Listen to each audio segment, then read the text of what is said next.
Hey everybody, welcome to my dark room of an office. Sorry about the lighting, but the two counseling approaches that I thought were based on the wellness model were the holistic approach and the person-centered therapy. The holistic approach encompasses the whole person and it's multidimensional, like the wellness model. So it seeks to understand a person's mind, body, spirit, emotions, the whole person. Um, and it tries to engage and develop this entirety of the person to help them live a fuller life, which is all about a person's wellness.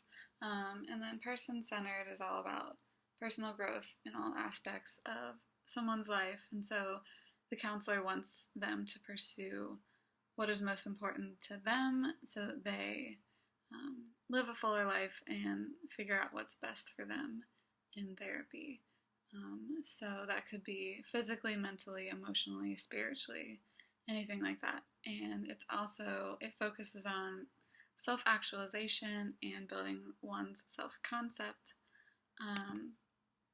Then the biopsychosocial model proposes that these three factors, biological, psychological, and social, contribute to the development of a disorder and how these three factors interact with one another.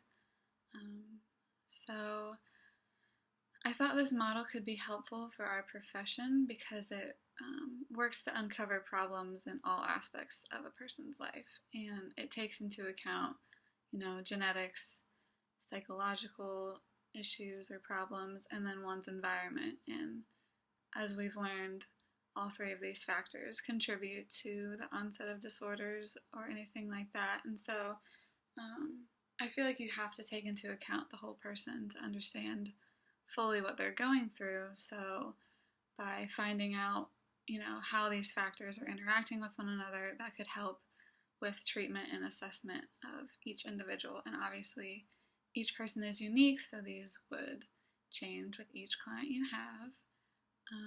So part B was about the podcast, and the speaker talked about how spirituality was different than religion, and she also said that there's multiple definitions and how each person has their own definition of what spirituality could be. So there's probably not one set definition, but she described it as being the private expression of one's personal belief system and how they might identify with their higher power and their own interpretation of their take on their specific belief system. So that's more of like on a personal level, and then religion is more on a global level to say. She said it was the public display of a belief system that is normally attached to a organized practice. And most people identify with a specific religion. I thought it was interesting, though, that they also said people can be religious but not spiritual, and some people can be spiritual but not religious. So that just shows that the terms are seen as two different things and they're not interchangeable. So I thought that was kind of cool that they pointed that out.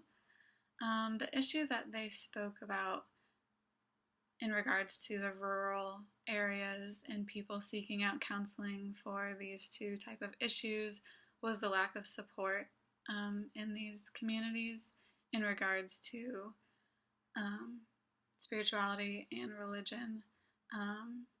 So if a counselor is unable to help these individuals, there's not places that they can refer them to. So there's just like a lack of resources in these areas for these specific issues.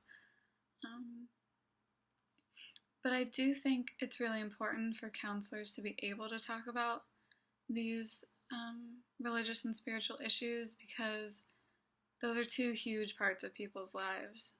And if they're bringing them up into counseling, they obviously are having an impact on that person. So they need to be able to talk about these things to get to the root of the issue. And I think if you were to say, like, oh, I'm sorry, I can't talk about that with you, that would really make the person feel like they're being unheard or they have to like hide a part of themselves. So I think by learning more about religion and spirituality as counselors, we can really help the person in all aspects of their lives. So it's important because it's important to those people. So we need them to be able to talk about it so we can get to the root of the issue instead of them trying to go around what they're actually wanting to talk about. I personally would probably have to do a lot of research up on the different religions and things like that because I might not be the most informed when it comes to that. But if a client presented me with a religious or spiritual issue, I would never turn them down because I don't know about it, because I'd want to hear more about it. And then I would go home and do my own research. So I think it's really important that we don't limit what people are allowed to talk about in therapy because they're bringing their unique issues to you. And if that's what they want to talk about and if that's what's causing them problems, then they need us to help guide them. But we also need to know our limits, and if we are unable to help these individuals, then we need to know where to refer them to so that they can get the best help they need. So, like I said, I think it's important that individuals are allowed to talk about these issues because if it's that important to them, then we need to make it important to us so that we help them in every way that we can. Thanks for listening, guys.